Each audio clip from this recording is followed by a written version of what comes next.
A cowboy and a country girl find southern comfort in each other's arms. You didn't say one without the other. I just never imagined them not being together. That's it. But their ride off into the sunset will take a dangerous detour. I suspect that they were more than friends. I noticed that he was spending a lot more time over there. And only one will survive the journey. Matt wanted to go to John's house and basically beat him up. I said, son, you have made the biggest mistake you've ever made in your life. It was completely unfathomable. Love may be blind and marriage bliss, but divorce is murder.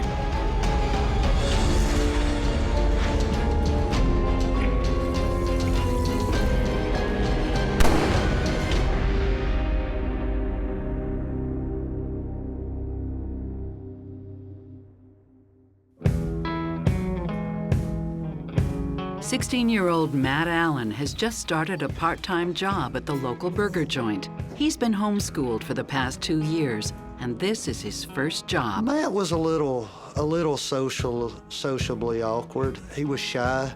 He didn't like a lot of attention. But Matt doesn't seem to mind getting attention from Elsie Wells, his supervisor. They look vicious, but they don't bite. Easy to tame, too. Watch this. She's 17 years old, and he develops a huge crush. Take it easy. How are those hot dogs? The last kids that were bad turned into hot dogs.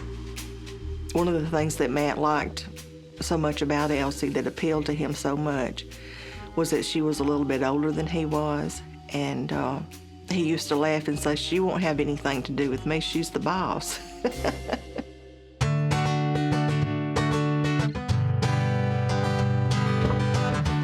Hey, Mom. New friend? Something like that. Matt's drawn as much to Elsie's big personality as he is to her looks. She's a cutie. She was cute. She had pretty shiny hair. She was a pretty girl. Hey, Matt. Thanks for the invite. I didn't, Elsie was the type that could show up at a stranger's party, make herself welcome, and fit right in with the crowd.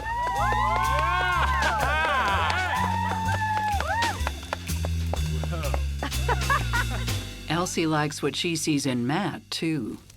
It is 4 a.m. and I'm not even tired. You have quite the effect on me, Elsie Wells. And I think I like it. Matt was one of those people, you know, it was hard not to like Matt. You know, he was very likable. He had gorgeous blue eyes. He was always smiling, had dark black hair. He was just one of those guys that he was very friendly and approachable. Within weeks of meeting, Matt and Elsie are officially dating. She was Matt's dream girl. She wore a cowgirl hat. She wore the Wrangler jeans. Matt had, he was a country boy, cowboy hat, and their personalities intertwined with each other. And they was a match made in heaven. He just seemed like he was absolutely just infatuated with her, and she seemed equally smitten. Elsie soon becomes part of Matt's family.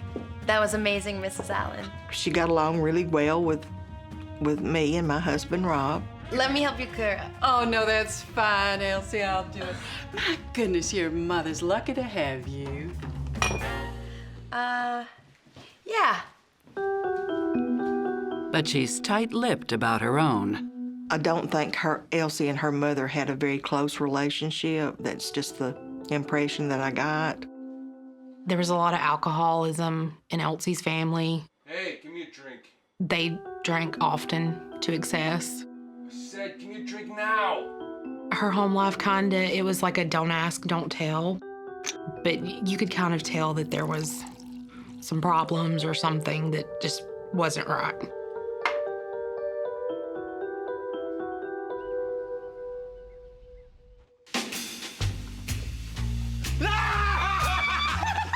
Yeah, cut it out. You'd give the poor girl a heart attack. Yes, they would run through the house and play, just like two children. Surrender! He loved to aggravate her, pick at her in a playful kind of way, yes. Always. We accepted her with open arms, and she just fit right in.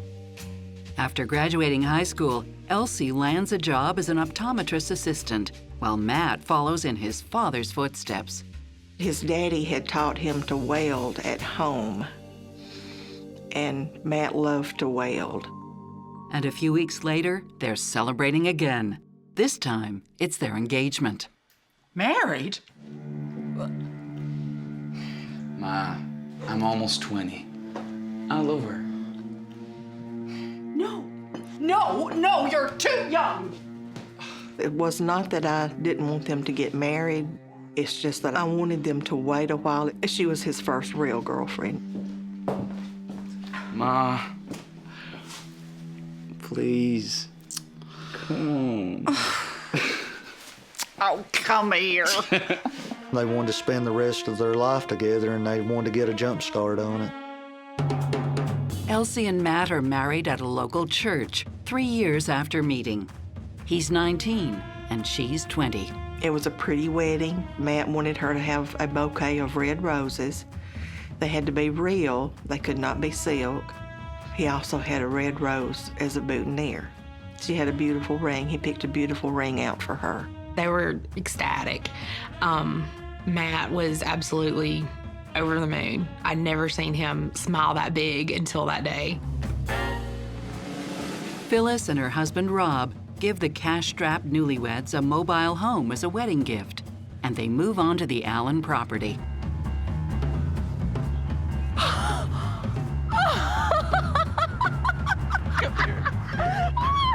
I was happy to do that because I knew that my son would not be moving very far from home. Then, just 8 months later, more good news. Mom, Dad, we're having a baby. Oh, that's great, you two. He loved the idea of becoming a father.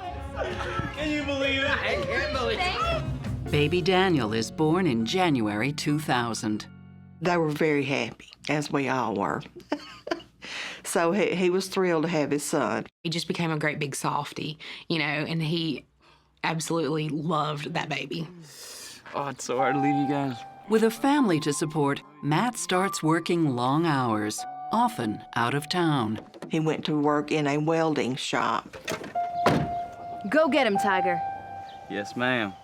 and he was gone from home. It could be up to 2 days at a time that he would be gone.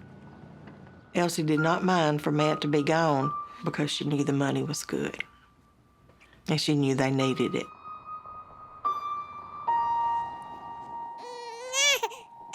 It should be the happiest time of the couple's lives. But something's not right. After Daniel was born, I could begin to see a difference in her. She was just a lot more moody. It was like the smallest thing just kind of, you know, it got on her nerves. Months go by, and Elsie still hasn't bounced back, nor has she lost her pregnancy weight. I believe after Daniel was born that Elsie did have some depression. Psychotherapist Stacy Kaiser and forensic psychologist Brian Russell think there's a good reason for Elsie's depression. I'm not surprised at all that Elsie had a bit of an emotional breakdown.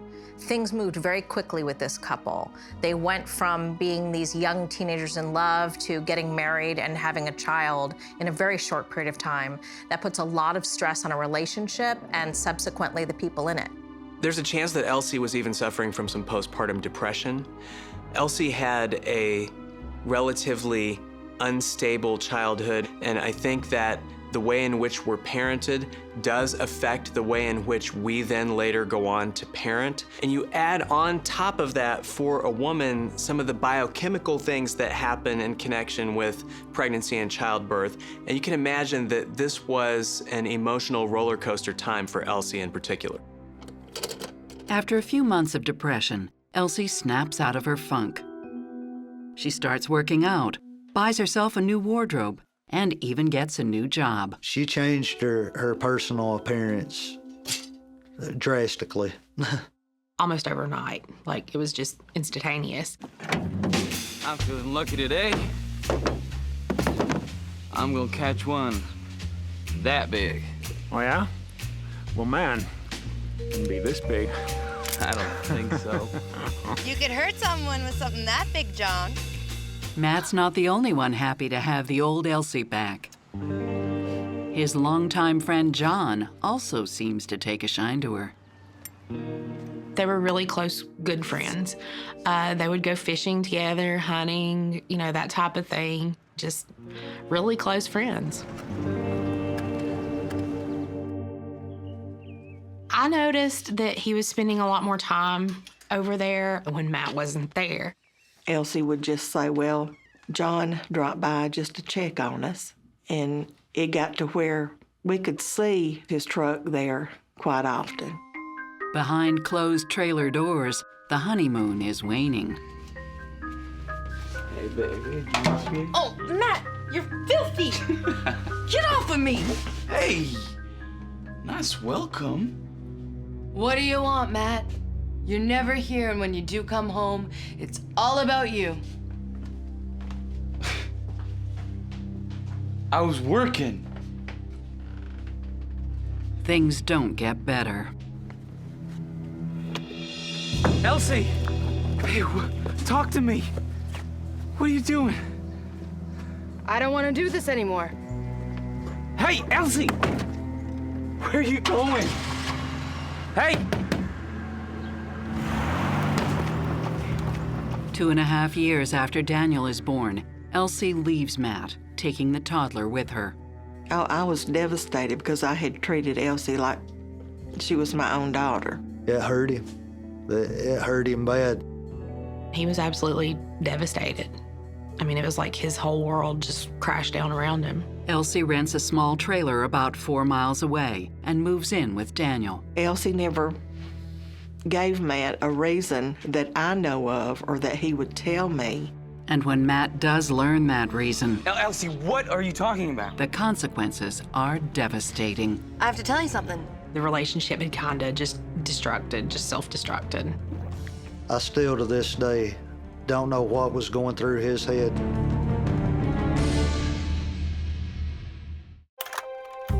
Elsie Allen walks away from her high school sweetheart and the father of her baby after 3 years. Her husband, Matt, can't understand why. Matt was defensive about Elsie. He didn't want to believe nothing negative about her because he loved her so much. People had been telling him, oh, well, why is John over at your house when you're not at home so much? The reason soon becomes glaringly obvious. A few days after Elsie left Matt, I had heard she had a trailer, so I went by to find out where the trailer was so we would at least know where her and the baby was at, because we were worried about them. So then, it just hit me in the stomach of what actually had happened, that she had actually left Matt to pursue a relationship with John. His wife and his best friend, I mean, that would devastate anyone. It hurts, and it hurt him. He was very depressed and withdrawn, and it was hard seeing him like that. Matt is a passive guy. From the beginning of this relationship, Elsie initiated the whole thing. And so it doesn't surprise me at all that when she decides to leave him, he is passive and he doesn't fight to get her back. One of the dangers when people get married and start a family as young as Matt and Elsie did is that they're not equipped yet to be able to recognize and articulate when there are problems. And this is why that lack of maturity of communication skills is so dangerous. Sometimes when people are in relationships that they hope will work, they know what's going on, but they don't want to look at it. And they just sit there and hope that it will get better and it will go away as long as they behave and follow the straight and narrow. Matt thought if he just waited it out and did what he thought was right, that Elsie would come around and be the woman that he fell in love with. In true Southern style, the Allen family huddles around Matt after Elsie leaves him. Matt, look, I brought Mikey to see you. Matt, how's it going? Look, why don't you sit down? I'll make you guys a cup of coffee. He wouldn't talk, and that's how you would know that he was mad about something. When he got quiet, he was upset about something. Matt, you're better off without her. Snap out of it.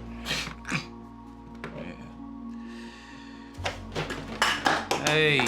Come on! I told Matt that that's the best thing that it could ever happen to him, that leave his trash on the side of the road for somebody else to have.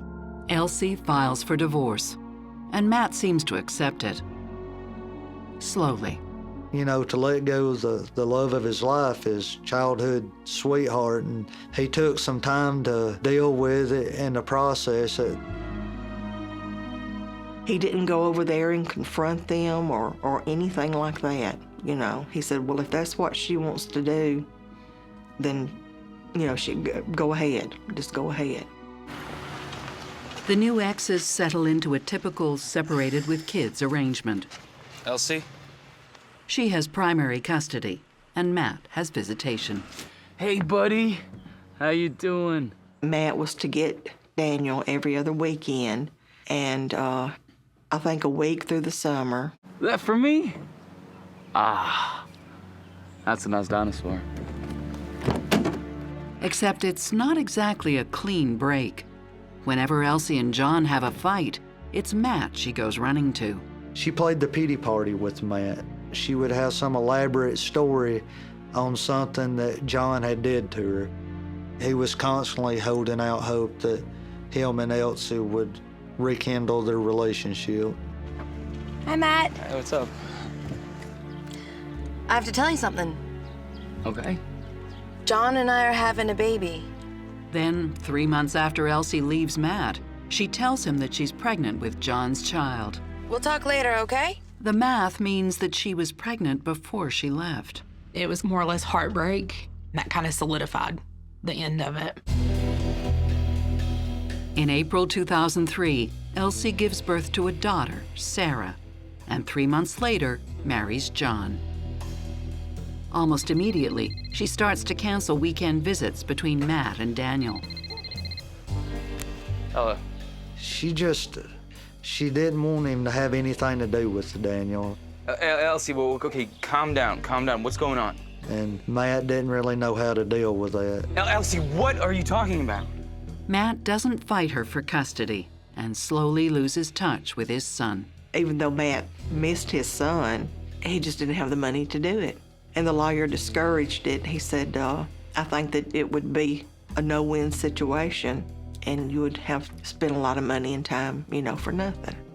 I told Matt to cut Elsie loose and to quit having anything to do with her. All she was going to do is hurt him. Matt takes Mike's advice and eventually starts dating again. Yeah, man, I don't know about this. Come on, cuz. Go for her. You know what? I'm already there, baby. Matt was a good-looking guy, and he had a good personality about him, and that just automatically, you know, made him a magnet to the females around our area. Hey, how you doing? Excuse me. He could have had any woman that he wanted, and he did have several girlfriends, none very seriously, though, until he met Tiffany. Hi.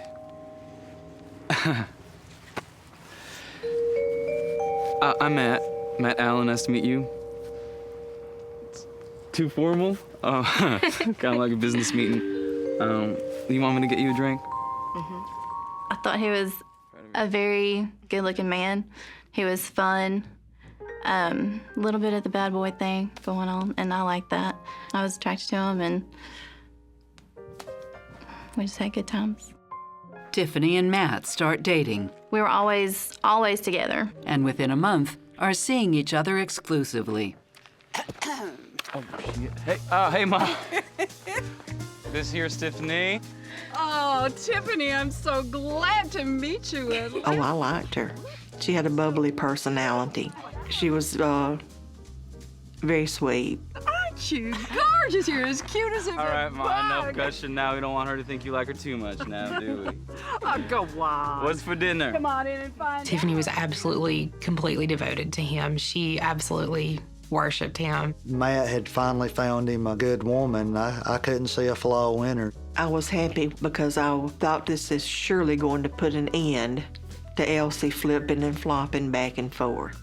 It certainly looks that way. 4 months after meeting each other, Matt and Tiffany become Mr. and Mrs. They had 2 sons, and they bought a really nice house in Coleman. Hey, baby, get over here. Matt was ready to move on with his life. Hey, neighbor. You gotta come join me and the family. I mean, it just felt right. And he was very excited and very proud. This is the life. It was wonderful. They were very happy. You son of a bitch! Elsie, wait. He was nothing. Really. But life isn't playing out so prettily for Elsie. Elsie caught John with another woman, so I guess karma is good. But anyway, her and John got a divorce. Elsie moves out in 2008, taking Daniel and Sarah with her. She rents a trailer and soon has a new companion of sorts, Tara. Oh my God, you are crazy. It's in our blood, I thought. Tara was Elsie's second cousin, and she had lived most of her life in Indiana. She did not really know Elsie that well beforehand. How'd we not hang out before this? The 2 women become fast friends. You're awesome. You know it. They were very close. She and Tara spent a lot of time together. But Elsie's new BFF isn't a father figure to her son. With John out of the picture, Elsie reaches out to Matt. Daniel is now 10 years old, and it has been 5 years since he's seen his dad. Guess who called me? Elsie. Daniel wants to see me. I'm gonna see him this weekend. Are you sure about this, Matt? Oh, he was elated because he had missed Daniel always down through the years. It's horrible to think this when a father's fixing to be reunited with his son, but I knew the trouble was brewing then. Trouble is brewing, and it's about to reach boiling point. There was a lot of speculation that there may have been a sexual relationship. He had a gun, which he kept on the kitchen table just about all the time.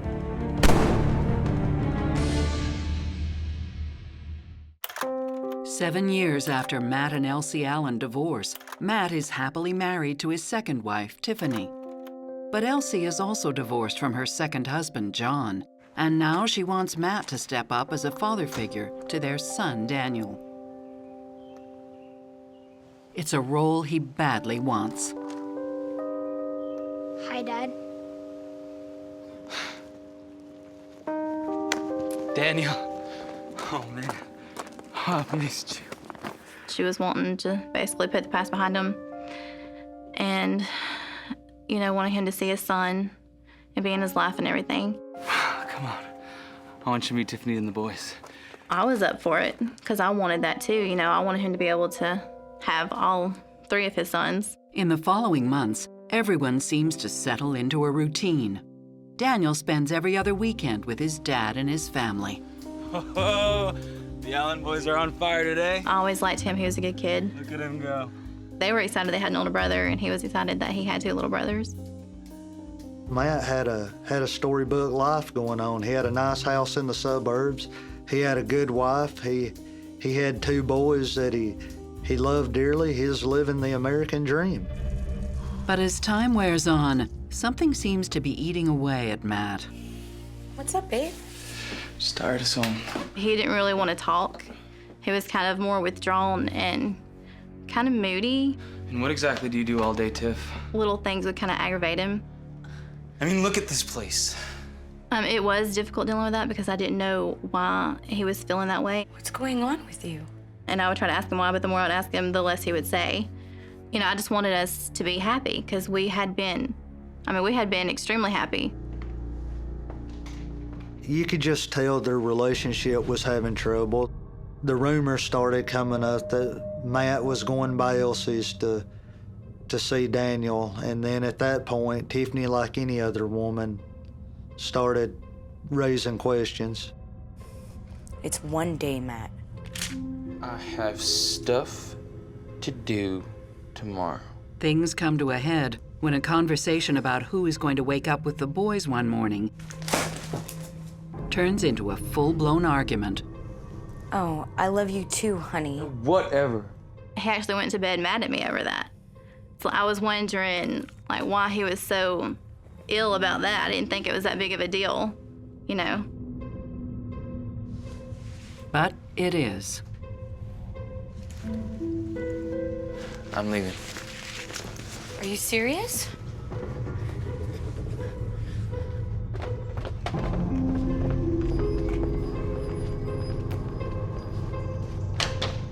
He come with his clothes and he moved back home with us. I was never so surprised in my life.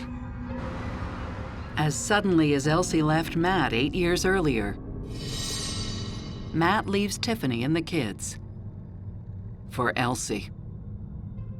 Why he would give up his family and the life that they had built together and, you know, the happiness of his family for the type of torture that ultimately I knew that would ensue. Because she was Elsie and he was Matt, they had so much history between those two. I thought, oh my Lord, have mercy. How many times is she going to get the chance to destroy our lives? I think Elsie was looking for some stability in her life, and she knew she could get it with Matt. And she slowly lured him back in under her spell, as I like to say. I found out about 2 weeks after he left that he was back with Elsie. The first thing I felt, I wasn't even sad. I was extremely angry. He had been lying to me that he thought that he could just up and leave me.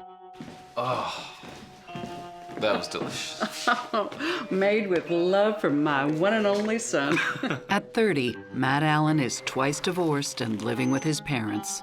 His old trailer is still being rented.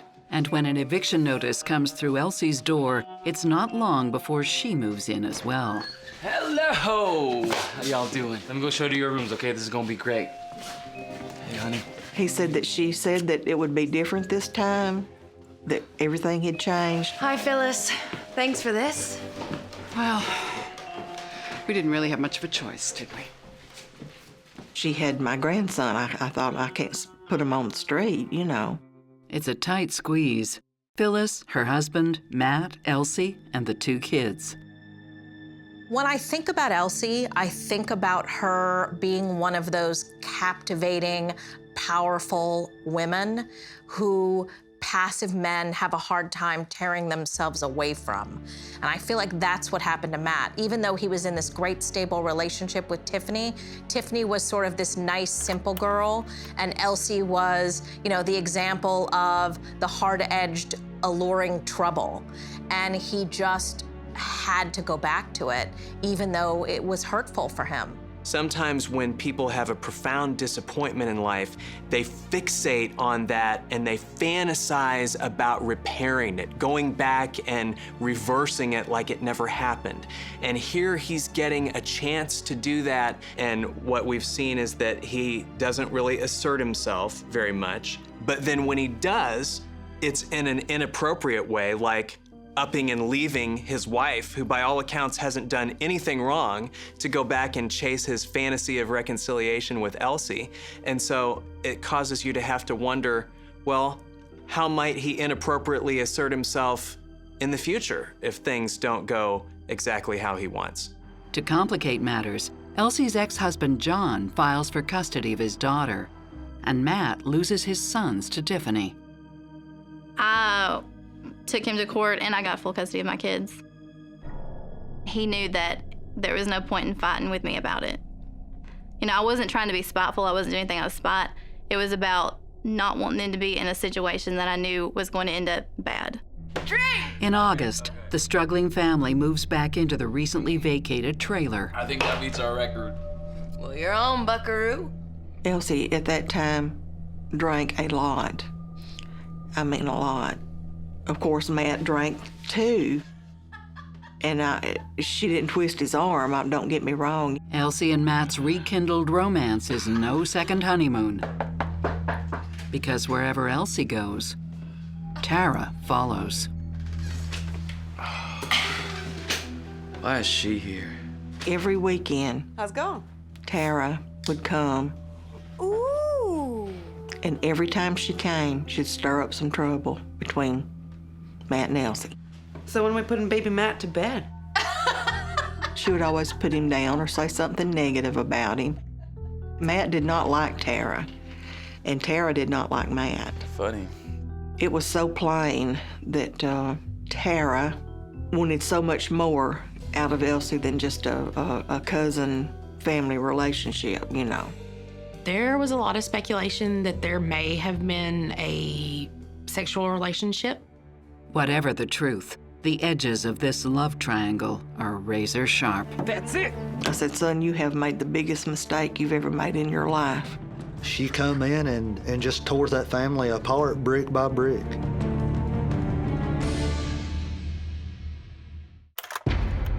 Matt Allen and Elsie Wells move back in together 8 years after their divorce. But this time, they bring a lot more baggage, including Elsie's good friend, Tara. She was always there, and they could never do anything as a family without her. Hey. Tara treated Matt like a rival. Matt here? Yeah, he's here. Oh. She sort of acted like a jealous spouse. More or less, anytime Tara was around, she and Elsie would really bully Matt. Elsie doesn't seem to be concerned about the rumors of something inappropriate between she and Tara any more than she was concerned earlier about the rumors of something inappropriate between she and John. And I think that what that suggests is that she really wasn't very serious about having a good, healthy relationship with Matt either time. Being that there are rumors about Tara and Elsie, one might ask why Matt would go back. And my answer for that is clearly whatever blinders he was wearing in phase 1 of their relationship, he's got them back on again. It's really beginning to look like Matt suffers from low self-esteem and not very much ego strength. He seems willing to be in situations where he's treated badly and go back to those situations, and he doesn't seem to have the strength to stand up for himself or to walk away. Matt! Matt! John says he's gonna stop paying child support for Sarah if I stay with you. And he's gonna fight for full custody. That's it! Heading there now. To complicate matters, there's trouble brewing between Matt and Elsie's ex, John. Hey, a macho man. And Elsie seems to feed the rivalry on both sides. Give me a break. Come on. Elsie would tell Matt something that John had said or did, and then Elsie would just turn around and start taking up for John. With everything going on, Matt seems to be having some regrets. He had told me he wished he could have went back in time and just not answered the phone that day that Elsie called. Don't you think it's a little too early for that? He didn't want to come out and admit that he was being bullied by 2 women. Matt was a proud man. Get the hell out of my house!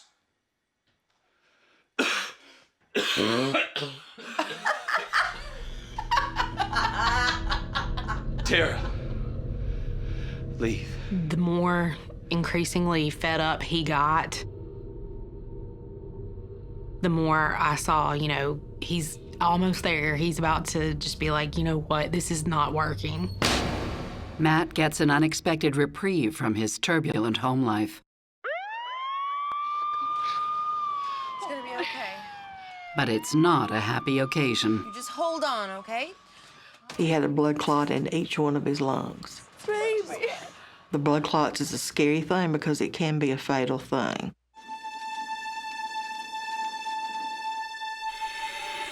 He was in the hospital over Thanksgiving. It really disappointed him having to spend holidays in the hospital. Matt's released from the hospital and is sent home with heavy-duty painkillers and a long-term prescription for blood thinners. He was taking a lot of blood thinner, and he was really weak. But Matt's serious condition doesn't prevent the couple from fighting. One night, Matt calls Mikey looking for a place to escape.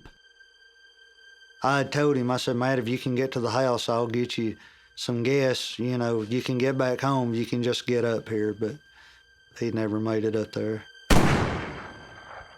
At 10:45, the telephone rang, and it was Tara.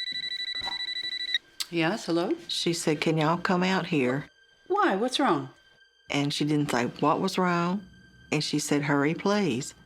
I thought, well, what in the world is wrong?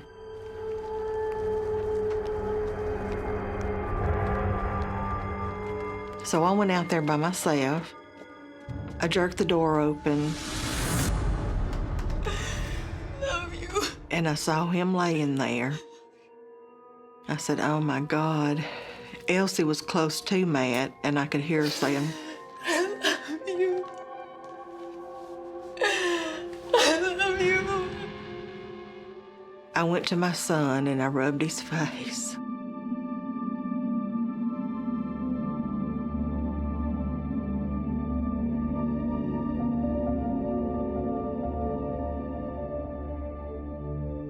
And I couldn't get him to respond. There was a lot of blood. I thought he's not gone. He can't be gone. Matt has been killed by a shotgun blast to the chest. I'll try to explain that. I was in my house just about ready to go to bed, and the phone rang. January of 2011 was called out to a shooting scene that happened after hours. And my son lying there in a pool of blood. Everybody in the house at the time of the shooting were separated out, and they were giving statements as I arrived. Tara was in one vehicle, Elsie Thomas was in another vehicle, and they were writing down their statements. With one body and two statements, a single question remains. Was this an accident? I tried to save him. I didn't believe that for 1 second. Or was it murder? Something was just very, very fishy.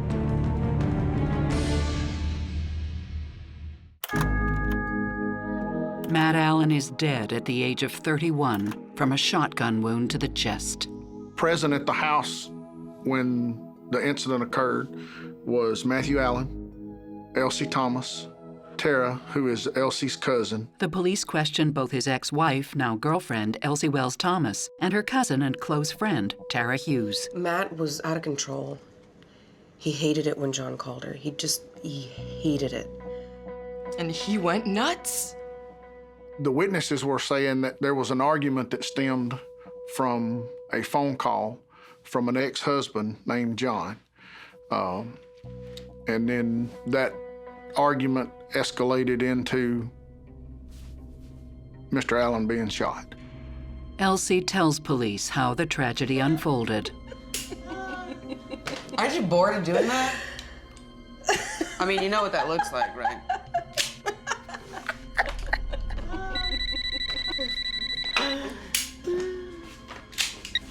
Hello? Stop it. I said stop it, John. Just leave it. Just quit it, John. I mean it, okay? That's it.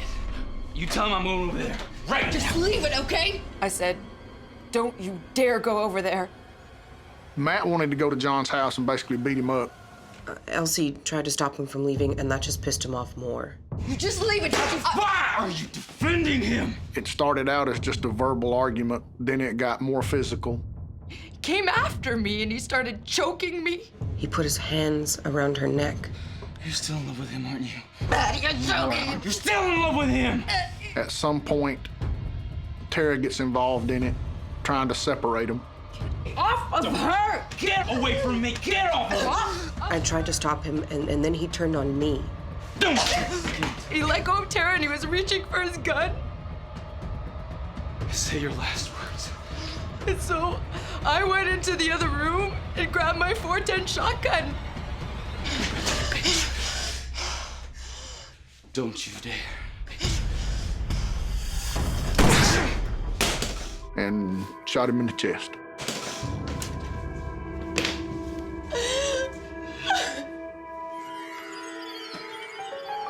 I tried to save him. I tried to save my husband. That's when Tara calls Phyllis and 911. Phyllis, you need to come over now. No, hurry up, now! Tara tells police a similar version of events. She saved my life. Elsie said that she was trying to protect her cousin, Tara. The case is considered self-defense, and Elsie is released. Matt's family is outraged. Furious, furious, furious. Please, you've got to help me. Matt's mom is so upset that she goes to see Pamela Casey, the new prosecutor in town. I knew how my son was, what kind of person he was, and I knew that he had not hit her or choked her or whatever it was she claimed that he'd done. She was not getting away with it. Phyllis was confident the first day that she came to see me that this was not a case of self-defense. But I just thought, having prosecuted for many years, that I had a mother that just could not accept the fact that her son had been killed. Well, I could take a look.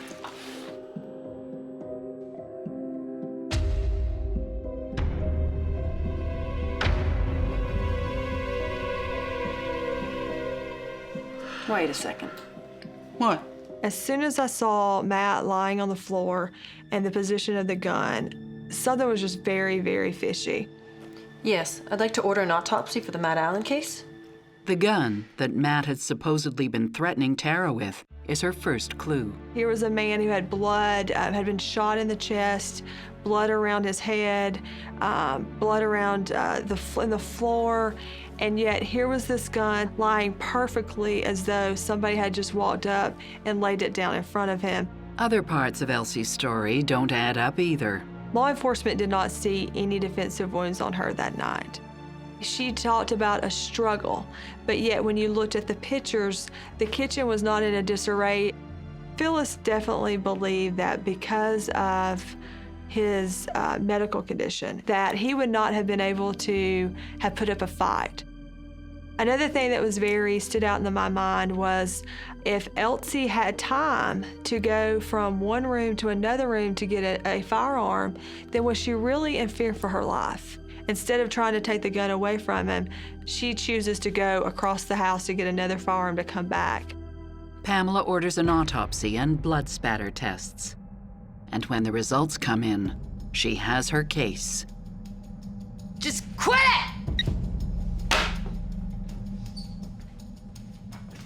You're just gonna sit there? You gonna let him talk to me like that? Some man you are. Elsie, stop. I mean, look at you. Can't even stick up for your own wife. Useless.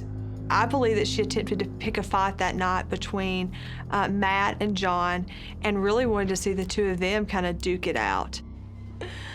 That's it. I'm going to bed. And when Matt didn't do as she wanted, she became furious, went to the bedroom, and came back with the shotgun. Elsie! Elsie, think about what you're doing. While it's impossible to know the exact sequence of events, Pamela thinks that Matt probably knew what was going to happen and begged for his life. Just think about what you're doing, okay? The autopsy and blood spatter analysis support her theory. Elsie, please think about what you're about to do. Matt was backed up against the wall. The barrel of the gun was within inches of Matt's body. Generally speaking, when guns being held within inches of their body, they're probably begging not to be shot and killed. She does not believe Matt threatened Elsie with the gun at all.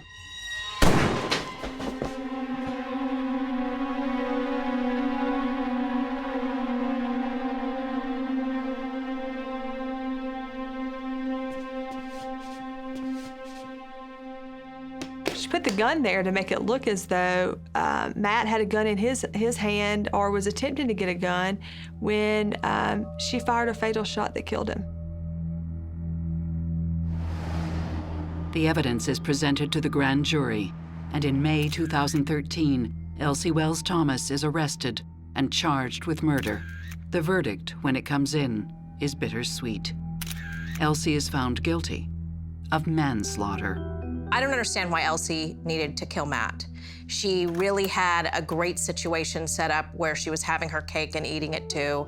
And so it just makes me wonder if there's something in this story that we don't know about. It would be shocking to me if the very first act of violence in Matt and Elsie's relationship was one of them shooting the other with a shotgun. So I would guess that there probably were a number of more minor but progressively escalating incidents of domestic violence in that relationship. In September 2014, Elsie is ordered to serve a mere 2 years of a 12-year sentence and pay a $10,000 fine. When the verdict was returned manslaughter, we were all just absolutely heartbroken. Matt didn't get justice. They didn't get it right. We lost Matt forever. He was my best friend, he was my brother, and life just really, really sucks without him. He was a great guy. He was a good son. He was a good daddy. He made some bad choices, but nobody on this earth is perfect. But one of the bad choices that he made, he paid for with his life.